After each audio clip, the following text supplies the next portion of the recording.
শক্তি ঐক্যবদ্ধ থাকলে কোন অপশক্তি বাংলাদেশকে দমিয়ে রাখতে পারবে না।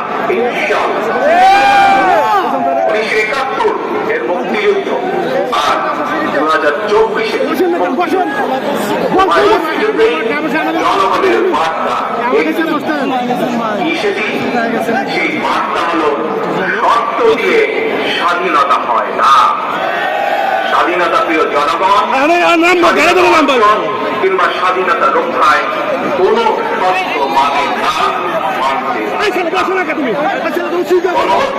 স্বৈরাচারী হাসিনা পালিয়ে যাবার পরে বাংলাদেশ থেকে প্রিয় বাংলাদেশ আমি যত মানুষের সাথে কথা বলি প্রতিটি মানুষ অনুভূতি প্রকাশের প্রথম উচ্চারণ ছিল বাংলাদেশ স্বাধীন হয়েছে, স্বাধীন বাংলাদেশ। দেশ এবং জনগণকে স্বাধীন করতে গিয়ে বুকে গুলি আলিঙ্গন করা আবু সাইদ কিংবা মুগ্ধের মতো হাজারো ছাত্র ছাত্রী তরুণ তরুণকে প্রাণ বিসর্জন করতে হয়েছে।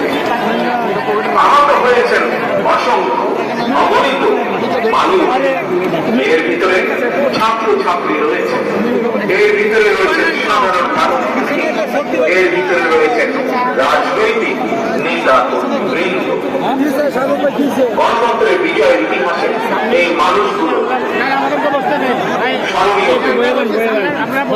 ছাত্র জনতা এই বিপ্লবে দেশের সকল শ্রেণী পেশার মানুষ সেদিন নেমে এসেছে। গণতন্ত্রের পক্ষে রাজনৈতিক দলের নেতাকর্মীদের পাশাপাশি একজন